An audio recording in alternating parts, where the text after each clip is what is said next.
Okay, mulakan dengan doa. Bismillahirrahmanirrahim. Rabbi zidna ilma warzuqna fahma waj'alna minas salihin. So, minggu lepas kita telah melihat mengenai konsep ya. So, kalau kita ada satu subkumpulan H, subkumpulan bagi G, kan kita ada dua unsur A dan B dalam kumpulan G itu. Kita katakan A kongruen dengan B modulo H, ataupun kita tuliskan dalam bentuk A B modulo H jika dan hanya jika A kuasa tolak 1 bintang B berada dalam H, ya. Maka kita katakan A dan B itu kongruen modulo H. Dan kita telah tunjukkan yang kongruen modulo H itu merupakan suatu hubungan kesetaraan. Jadi, sebabkan suatu hubungan kesetaraan, maka kita boleh dapat kelas-kelas kesetaraan.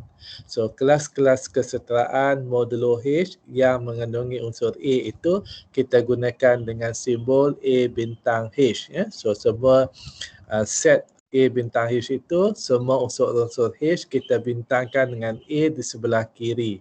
Ya, A star H untuk semua H dalam H. Dan kelas ini kita namakan sebagai konsep kiri A terhadap H.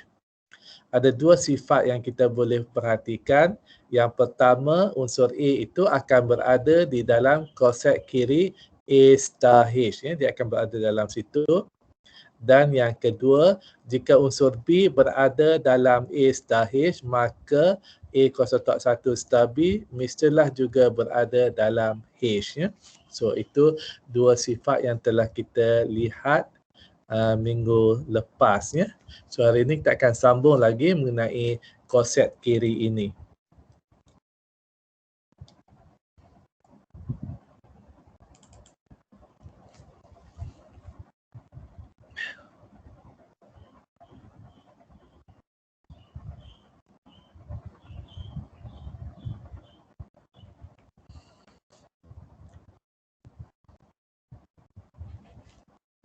Tunggu sekejap.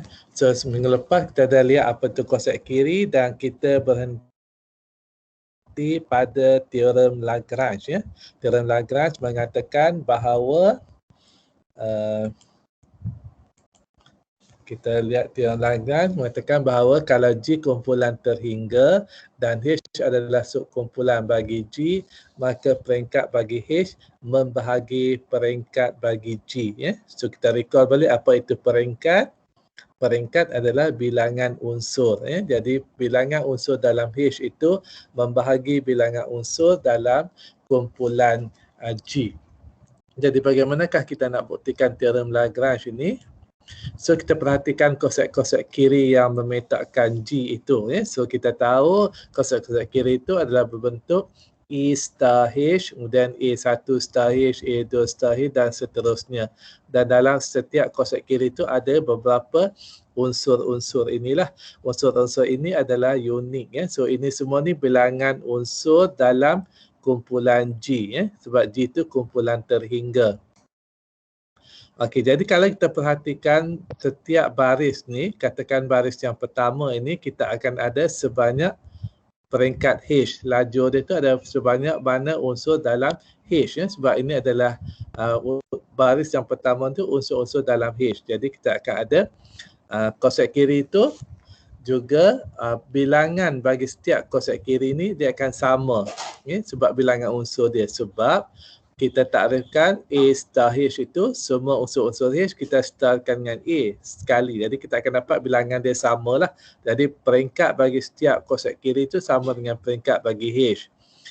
Dan kemudian bilangan unsur dalam G juga mestilah bilangan dia sama dengan berapa banyak konsep kiri yang kita ada didarabkan dengan bilangan H itu. Jadi daripada sini kita berbuat kesimpulan lah yang peringkat bagi H tu didarabkan dengan konsep-konsep kiri ni akan sama dengan G. Jadi peringkat H itu membahagi peringkat G. Ya? Okay, itu adalah teorem Lagrange. Ya. Very simple lah teorem Lagrange ni. Tapi aplikasi dia sangat penting. Ya. Peringkat membahagi peringkat kumpulan. Ya. Peringkat subkumpulan membahagi peringkat kumpulan.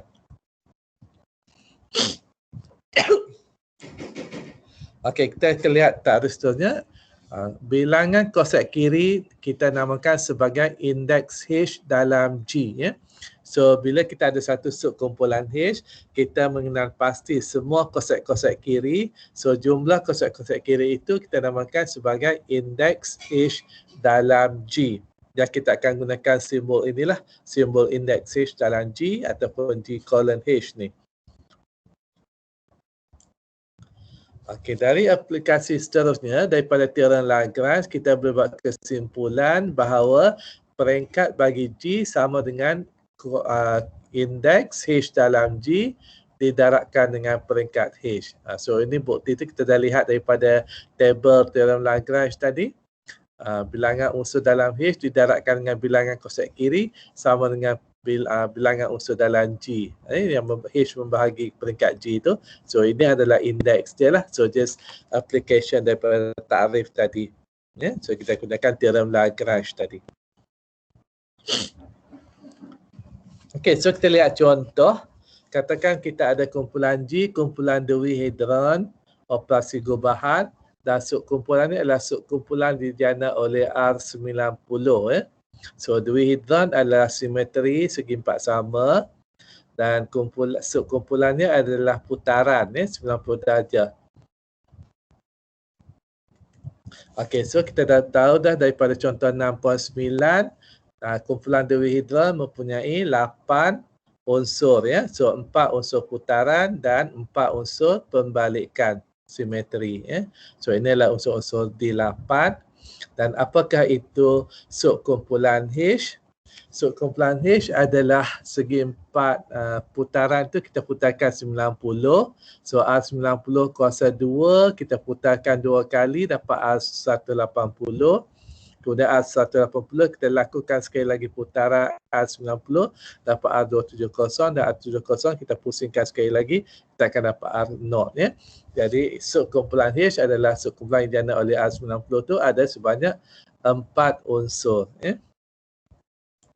Okey, so bilangan unsur dalam kumpulan dihedron ada 8.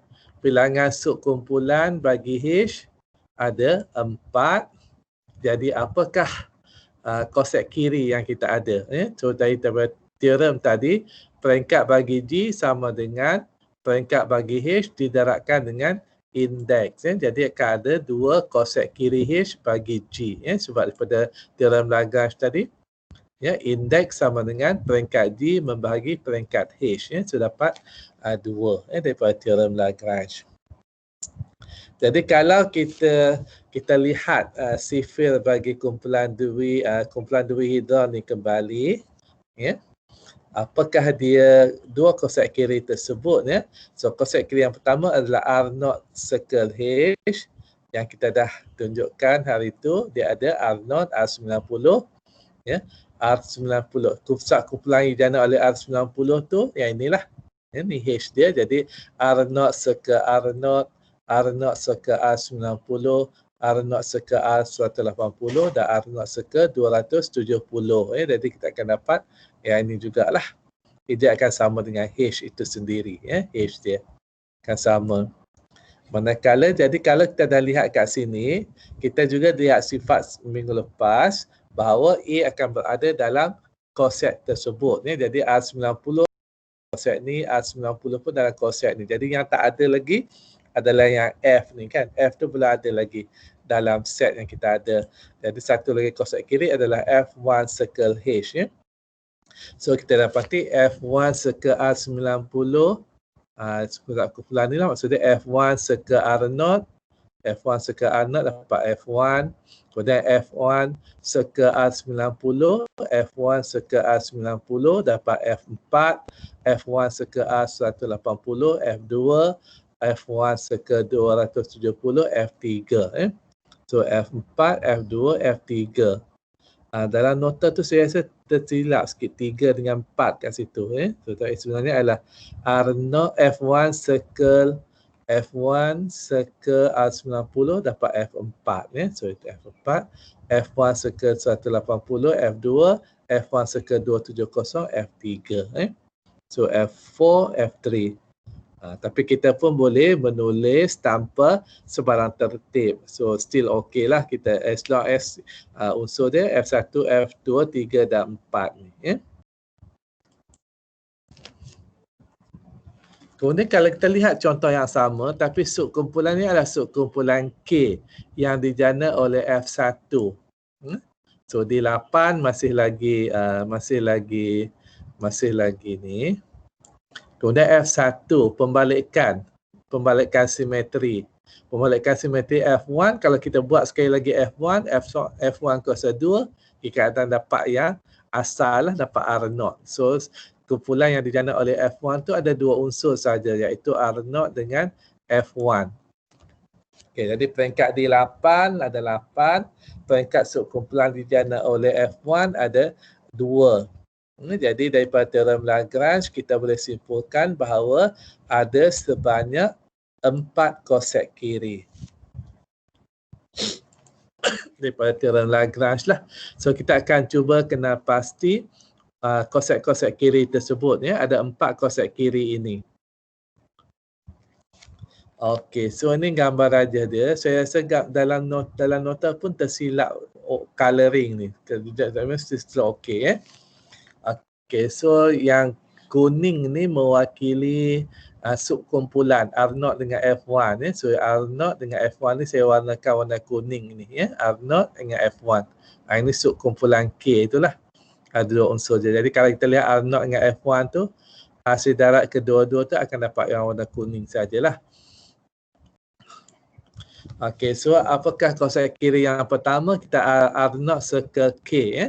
So R0 seka R0, R0 seka R0, kita dapat R0. R0 seka F1, R0 seka F1, kita dapat F1. Ya. So ini adalah kosek kiri yang pertama kita. Okay, so kita pilih unsur yang seterusnya lah. Katakan kita pilih R90 pula. Unsur G yang kedua R90. R90 seka K. So K tu ada R0 dengan F1. Jadi R90 seka R0 dapat R90. R90 seka F1 kita dapat F3. Ya. R90 seka F1 dapat F3. Okay. Kemudian kita lihat yang ketiga R180. R180 seka R0 dapat R180. R180 seka F1 kita dapat F2. Ya. R180 seka F1 dapat F2. Ya. So dapat inilah R90 dengan F2. Kemudian yang seterusnya kita ambil R270. Ya. R270. So R270 R0, R270 F1. Ya. So R270 R0 dapat R270. Dan R270 F1 kita dapat F4 ya. So ini F4. Okey, so kita dah ada 4 kosek kiri ya. Dah ada 4 kosek kiri yang kita nak lah. Kenapa kita tak pilih F1? F1 pun dah ada kat situ ya. F1 dah ada, F2 pun dah ada, F3 pun dah ada dan F4 pun dah ada ya. Sorry. So kita dah adalah 4 kosek kiri yang kita nak tu ya. So kita dapati peringkat dia juga membahagi ya. Bilangan kosek kiri ada 4 dan sebab subkumpulan dia peringkat 2 ya dan kumpulan peringkat 8.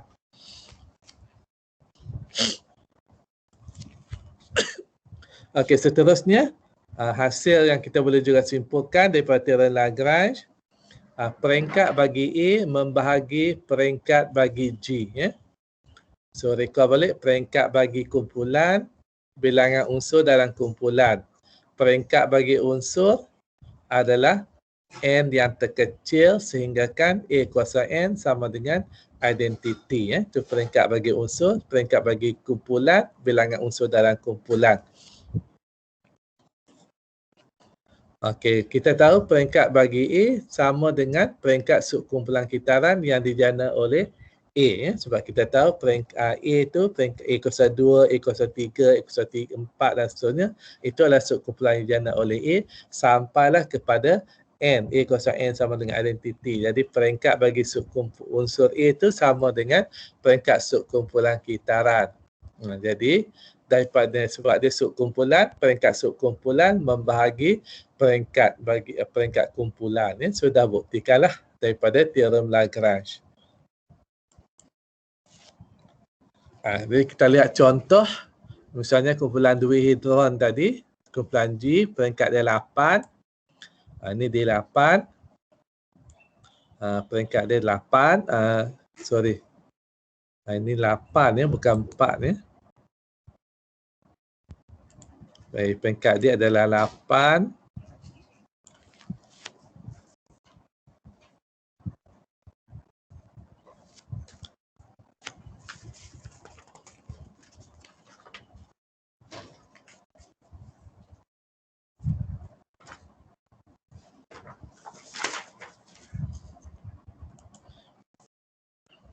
Okey, kemudian kalau kita lihat R0, peringkat R0 adalah 1.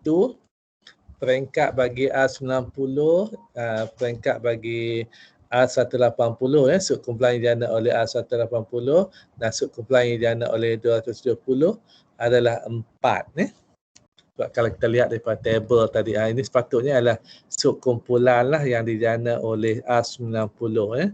Subkumpulan yang dijana oleh R180 dan juga subkumpulan yang dijana oleh R270 ni semuanya ada 4 ya.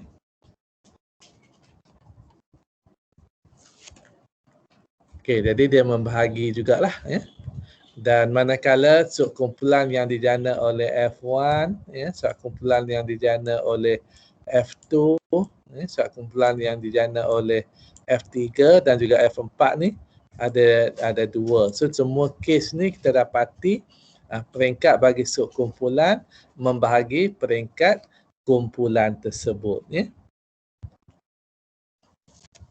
Kemudian korelari yang seterusnya hasil daripada teorem Lagrange tadi, peringkat bagi kalau kumpulan tersebut mempunyai peringkat nombor perdana, maka kumpulan tersebut mestilah berkitar ya. Okey. So recall balik apa maksud berkitar. Berkitar adalah kumpulan tersebut berkitar jika kita boleh mencari suatu unsur A sehinggakan kumpulan G tersebut sama dengan kumpulan yang dijana oleh A. Ya? Jadi kita nak carilah satu unsur A itu yang menjana kumpulan G. Okey, so kita andaikan dahulu peringkat bagi G sama dengan P. Ya? Yang P itu adalah nombor perdana. So recall balik, nombor perdana, nombor yang hanya boleh dibahagi dengan 1 dan P sahaja. Itu nombor perdana. Jadi kita pilih satu unsur A dalam G, yang A itu bukan identiti. Ya. Sebab kalau A identiti, peringkat A itu 1. Ya. Tak boleh lah. So kita pilih yang unsur A yang lain, ya, yang bukan identiti. Kemudian daripada teorem Lagrange, peringkat bagi subkumpulan yang dijana oleh A mestilah membahagi peringkat bagi kumpulan. Ya. Jadi peringkat bagi subkumpulan yang dijana oleh A itu tak sama dengan 1 lah, sebab yang 1 tu cuma identiti je yang peringkat dia 1. Jadi peringkat bagi A itu tak sama dengan 1. Daripada teorem Lagrange, peringkat A membahagi P, peringkat bagi G. Dan sebab nombor perdana, P nombor perdana, maka peringkat bagi A mestilah P. Jadi kalau peringkat bagi A itu sama dengan P, bilangan unsur dalam A ada P, bilangan unsur dalam G pun ada P, jadi maksud dia G itu samalah dengan subkumpulan yang dijana oleh A. Jadi G adalah subkumpulan yang dijana oleh A, maka dia adalah kumpulan kitaran daripada takrif.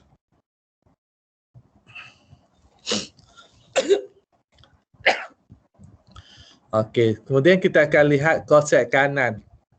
Okey, jadi konsep kanan ni pun sama juga konsep dia dengan konsep kiri. Kalau konsep kiri, kita starkan di sebelah kiri. So, sekarang konsep kanan kita starkan di sebelah kanan. Ya. H star A. Kalau konsep kiri, kita ada A star H. Ini konsep kiri. Ini kiri. Konsep kiri. Jadi, manakala yang ini konsep kanan. Konsep kiri A star H, konsep kanan H star A. Itu je lah beza dia. Okay, jadi sifat dia kita akan dapati dia sama seperti dalam konsep kiri juga.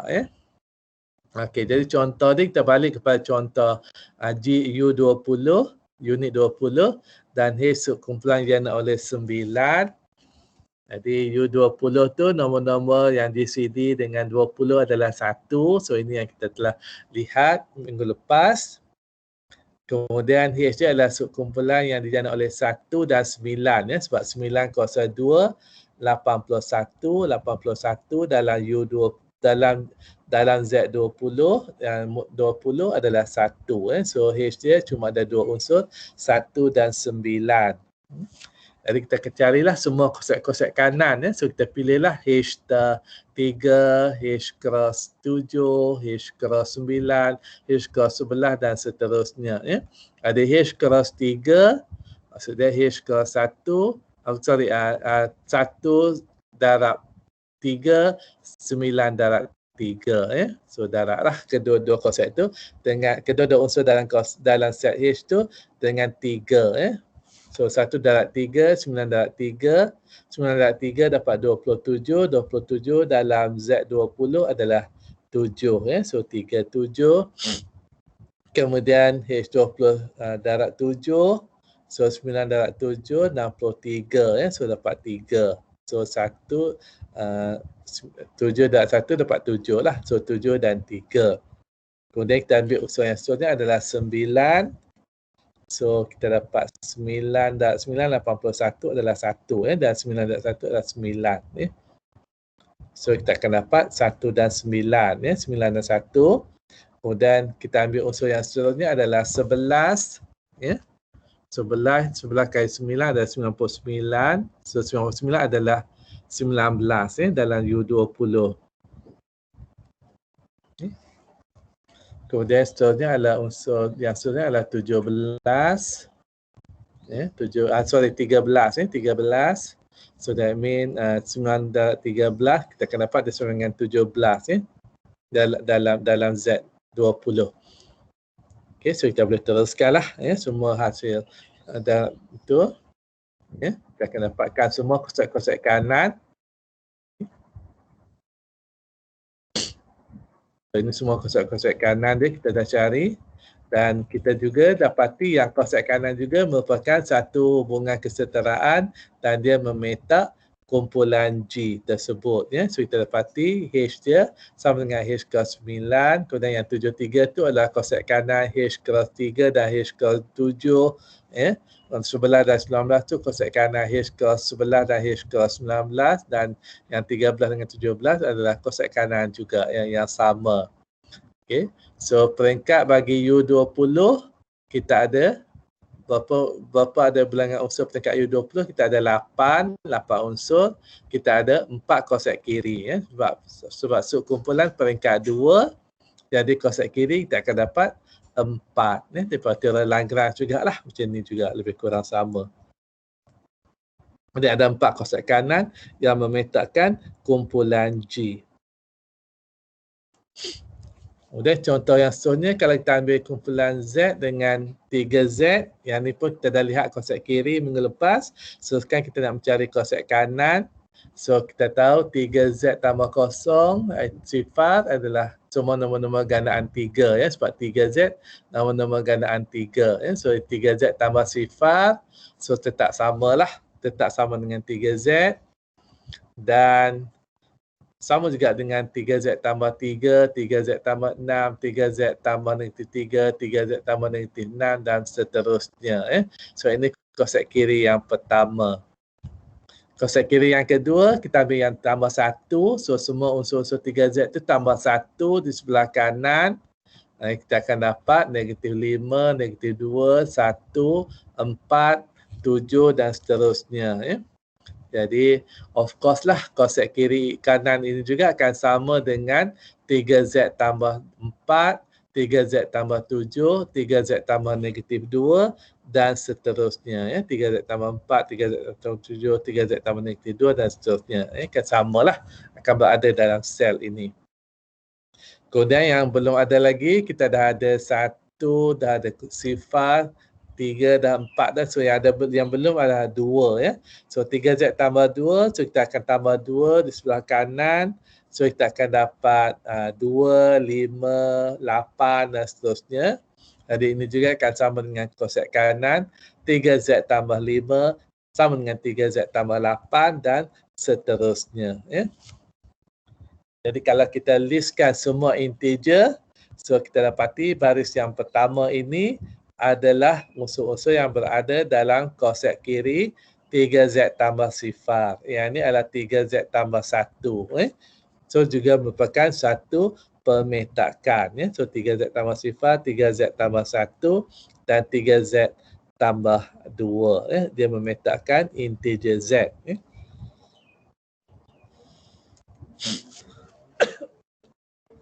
Kemudian sama seperti yang kita dah lihat untuk konsep kiri, so konsep kanan akan memetakan G dan unsur A akan berada dalam konsep kanan H bintang A dan dua konsep kanan sama ada sama ataupun tidak bersilang, tidak bertindak lah.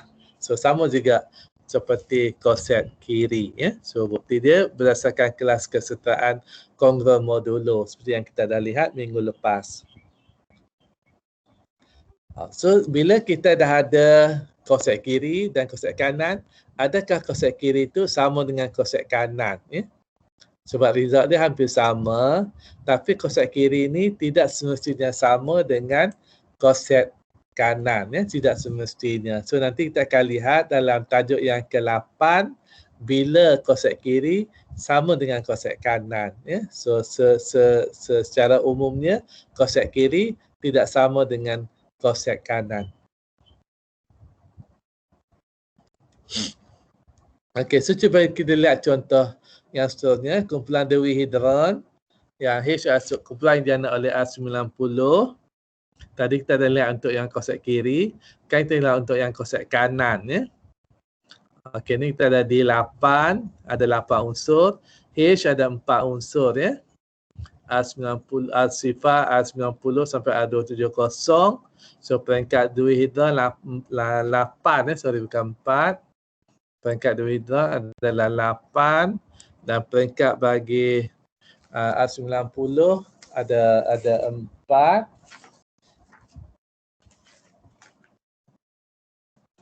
Ada 4. Kemudian ada 2 konsep kanan sebab teori Lagrange 4 bagi 8 adalah 2. So ada 2 konsep kanan dan kita boleh agaklah apa konsep kanan tersebut.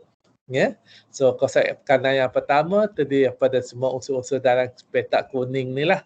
Iaitu H itu sendiri, R0, R90, R180 dan R270. So ini konsep kiri konsep kanan yang pertama.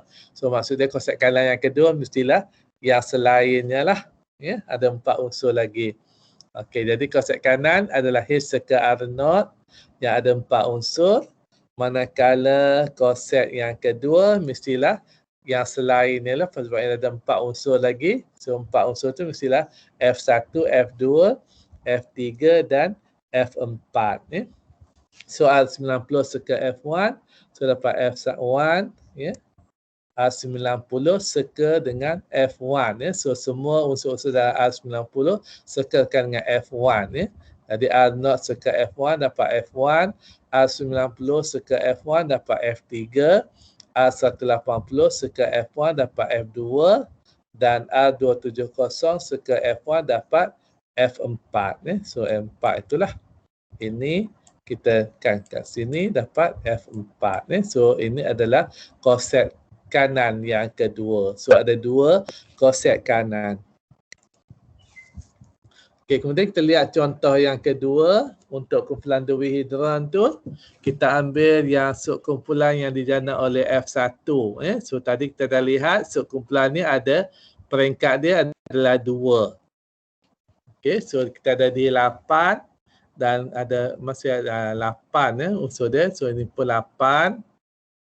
Kemudian peringkat bagi kumpulan F1 ni yang dijana oleh F1 ada 2 unsur. Jadi peringkat dia 2, maka kita akan dapat ada 4 konsep kanan.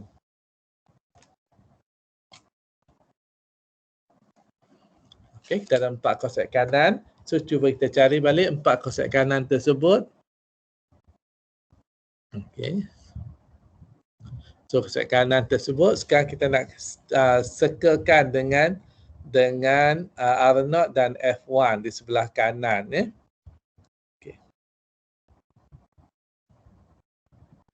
Okey, so yang pertama mestilah K circle R0 ya. K dia daripada R0 dengan F1 ya. K dia R0 dengan F1. Kemudian kita nak circlekan dengan R0 ya. So R0 circle R0 dapat R0 dan F1 circle R0 dapat F1 ya. So itu yang pertama. So kemudian kita ambil unsur yang kedua yang belum kita tengok adalah R90 ya. Jadi K circle R90 ya. So K dia R0 dengan F1 ya. So R0 circle R90, F1 circle R90 dapat F4 ya. So kita dapat R90 dengan F4 ya. Tunjuk balik. K dia adalah R0 dengan F1 ya. Sini R0 dengan F1. Jadi R0 circle R90 dapat R90, F1 circle F1 circle R90, F1 circle R90 dapat F4 ya. Okey, kemudian kita ambil yang seterusnya adalah 180 ya, 180 R0 circle R180, 180 F1 circle 180 dapat F2 ya. Okay, so kita dapat R180 F2. Kemudian seterusnya kita ambil unsur yang seterusnya adalah R270. So R0 270 dapat 270, F1 270 dapat F3. Ya. So kita dapat itu R270 F3, jadi kita dah ada 4 konsep kanan. Ya. So tak perlu cari lagi lah, yang seterusnya ni sama je lah. F1, K circle F1 akan dapat yang ni, K circle F4 dapat yang ini, K circle F2 dapat yang ini dan K circle F3 dapat yang ini. Ada 4 konsep kanan sekarang kita ada.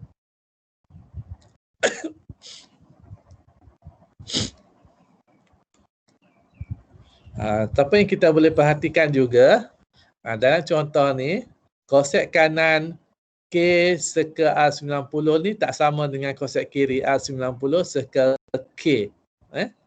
Sebab tadi R90 circle K kita dapat R90 dengan F3.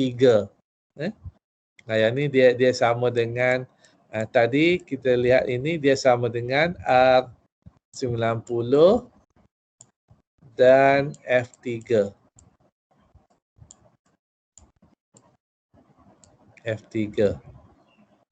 Tak samalah sebab konsep kanan R90 F4 tapi konsep kiri konsep kanan yang ni konsep kiri R90 F3. Yang ini pun konsep kanan R270 F3 tapi konsep kiri tadi kita dapati dia sama dengan R270 dengan F4 ya. So F4. So dia tak sama konsep kiri tak semestinya sama dengan konsep kanan. Kemudian contoh yang seterusnya adalah kumpulan simetri S3 dengan subkumpulannya dijana oleh Rho1 ya. Okey, yang ini saya telah perbaiki slide ni. So nanti saya akan download semula slide PowerPoint PDF untuk chapter 7 ni lah. Dia lebih nampak clear sikit ya untuk subkumpulan ni. Okey. Okey, jadi kita ada H subkumpulan dijana oleh Rho1. So Rho1 iaitu S3 ya. So kita dapat ada 3 unsur, Rho0, Rho1 dengan Rho2 ya. So Rho1 tu adalah 1 kepada 2, 2 kepada 3, 3 kepada 1 ya. Yang Rho2 tu ada 1 kepada 3, 3 kepada 2, 2 kepada 1 ya. Okey, so ini adalah sifir bagi kumpulan simetri S3. Jadi kita akan dapatlah Rho1 square dapat Rho2 ya. Rho2 Rho1 dapat Rho0 ya. So ada 3 unsur lah untuk H ya. So kumpulan yang dijana oleh Rho1. Konsep kiri kiri kita ambil lah Rho0 circle H. Rho0 circle H Ronok circle H ya. So apakah ronok circle H? Ronok circle ronok dapat ronok, ronok circle rowan dapat rowan, ronok circle rotu dapat rotu lah. Sama konsep kanan, konsep kiri dia sama dengan itu. Dan sama juga dengan rowan circle H dan rotu circle H. Rowan circle H pun dapat yang sama juga, rotu circle H pun dapat yang sama juga. So ini konsep kiri. So konsep kiri yang kedua adalah mu1 circle H ya. So kita ada kumpulan simetri ada 6 unsur. Subkumpulan ada peringkat dia 3. Peringkat bagi subkumpulan H ada 3. Jadi konsep kiri mestilah ada 2 sahaja. Ada 2 sahajalah. So kita dah jumpa konsep kiri yang pertama iaitu H itu sendiri yang 3 unsur ni. Jadi konsep kiri yang kedua mestilah mu1, mu2 dan mu3 ya. So kita dapati yang mu1 circle H sama dengan mu2 circle H sama dengan mu3 circle H. Untuk konsep kanan pula kita dapati yang pertama H circle row0 dapat row0 row1 row2. Dan dia akan sama juga dengan H circle row1 dan H circle row2. Okey, ini konsep kiri kanan yang pertama. Kemudian daripada teorem Lagrange mesti ada 2 konsep kanan ya, sebab peringkat dia 6, peringkat J ada 6, peringkat H ada 2, jadi konsep kiri, konsep kanan mesti ada subkumpulan peringkat 3, jadi ada 2 konsep kanan ya. So konsep kanan yang kedua mestilah H circle mu1 ya. Sama juga dengan H circle mu2 dan H circle mu3 ya. Ada 2 konsep kanan.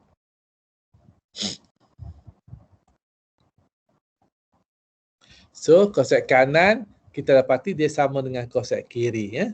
So H circle mu1 sama dengan mu1 circle H. H circle row0 sama dengan row0 circle H. So dalam kes ni konsep kiri sama dengan konsep kanan. Okey, contoh yang seterusnya kita ada kumpulan simetri S3 juga, tapi subkumpulan dia adalah subkumpulan yang dijana oleh mu1 ya. So mu1 kita dapati mu1 tu yang fix 1, 2 kepada 3, 3 kepada 2. Jadi bila kuasa 2 sekali lagi kita akan dapat semuanya akan dapat identiti ya. Jadi ini konsep kiri dia. Kalau lihat dalam jadual tu terbalik sikit konsep kiri dengan konsep kanan ya. So anda boleh tukar sikitlah konsep kiri ya, dalam slide yang anda dah copy tu, konsep kanan dan konsep kiri. So konsep kiri dia macam ni kalau kita tengok. So nanti saya akan download semula nota yang baru yang saya perbaiki ni lah. Okey, so untuk yang konsep kiri ya, untuk K sama dengan mu1. So cuba kita cari row0 circle K. Row0 circle K ya. So K dia adalah mu1 ya. mu1. Kumpulan yang dijana oleh mu1 adalah row0 dengan mu1. So kita lihat lajur ni dengan lajur ni je lah. Row0 dengan mu1. Kita nak gantikan. So row0 circle K, row0 circle row0, row0 circle mu1. Dapat row0 dengan mu1 lah. Row1 circle K, row1 circle K. Row1 circle K, row1 circle row0 dapat row1. Row1 circle mu1 dapat mu3 ya. Row1 circle row0 dapat mu1, row1 circle mu1 dapat mu3 ya. So dapat row1 mu3. Kemudian kita ambil unsur-unsur ni adalah row2. Row2 circle row0, row2 circle mu1, mu2 ya. Okey, so dapat row2 mu2. Kemudian kalau kita ambil mu1 circle K, kita akan dapat yang ni jugalah. Ya, sebab mu1 circle K dapat dia mesti berada dalam tu juga, jadi mu1 circle K dekat situ.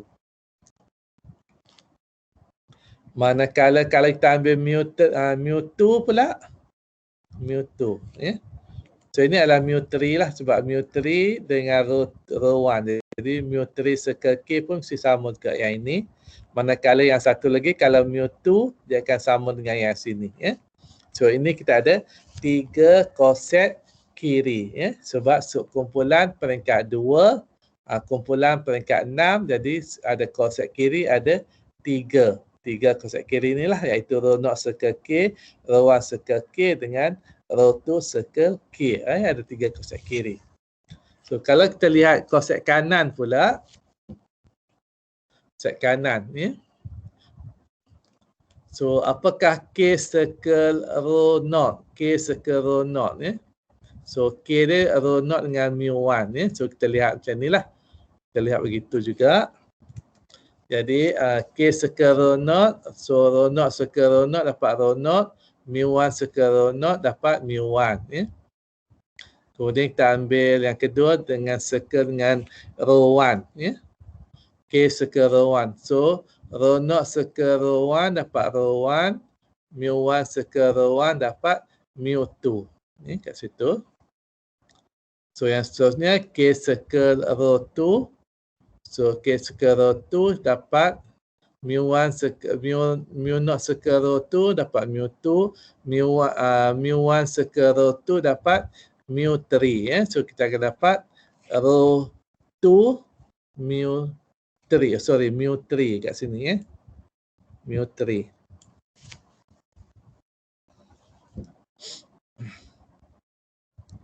Okey, kemudian ini dah ada 3 koset kanan. So lagi 3 koset kanan pun mesti yang sama jugalah. So ini akan sama juga dengan K circle mu1. Yang ini akan sama dengan K circle mu2 dan ini akan sama dengan K circle mu3 ya. Okey, so kita dapati kat sini row 1 circle K, row 1 mu3 tapi K circle row 1 dapat mu1 mu2. So tak sama ya. So yang tak sama tapi dua koset yang seterusnya, koset kiri tidak sama dengan koset kanan ya. Okey.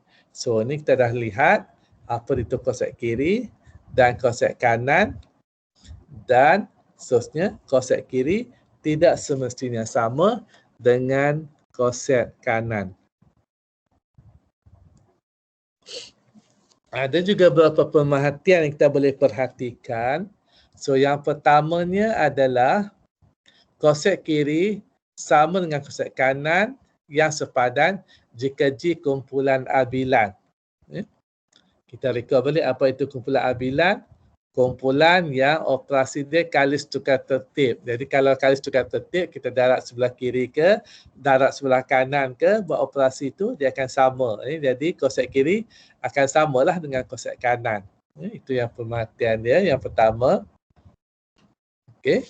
Kerana kita tahu semua H star A sama dengan A star H. Jadi H star A itu koset kiri, koset kanan H star A akan samalah dengan koset kiri A star H.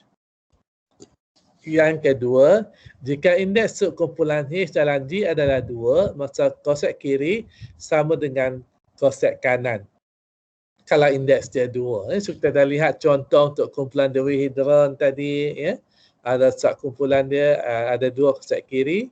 Kalau indeks dia 2, koset kiri dia sama dengan koset kanan. Sebab kita tahu yang pertama, koset kiri yang pertama mestilah H. Ya. Mestilah H.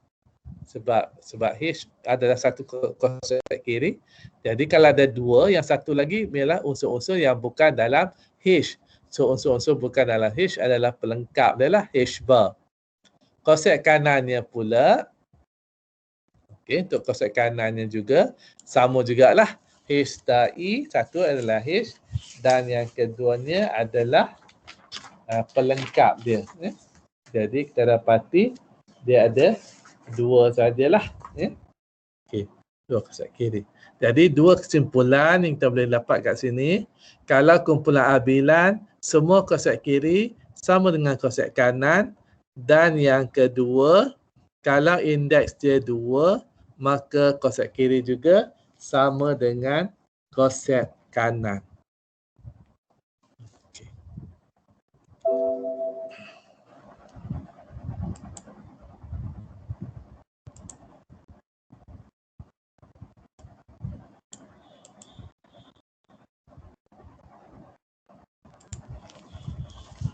Okey, so kita dah tamat ya untuk tajuk konsep ni.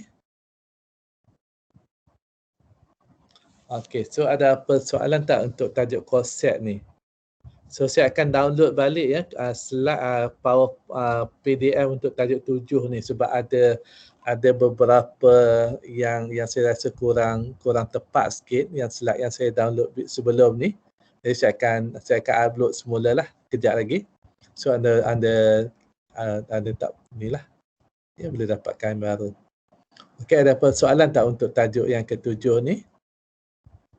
Mula tajuk 7, 8, 9 ini dia tajuk yang paling sukar sekali lah dalam kumpulan ni sebab dia agak abstrak sedikit lah. So you kena bear sikit lah ya. Dia memang tajuk yang sukar. Tak sebelum macam tajuk-tajuk subkumpulan ni kita boleh lihat contoh yang agak konkret, tapi bila kita sampai ke tajuk subkumpulan normal, konsep ni dia agak tu lah kadang-kadang tak nampak contoh dia. Kalau anda baca buku tu pun kadang anda mungkin confuse sikit lah. Ya. Okey. Ada apa persoalan untuk ni? Saya tak akan... Ada. Ya? Ada? Tak ada? Tak ada soalan. Saya tak akan continue sebab tajuk 7-8 ni agak heavy. Jadi saya akan stop dulu sini dan kita akan sambung tajuk normal tu besok Okey, kalau tak ada soalan kita akan stop dahululah kat sini Kita akan jumpa besok. Okey. Terima kasih, Prof. Okey dah. Terima kasih, Prof. Okey. Okey.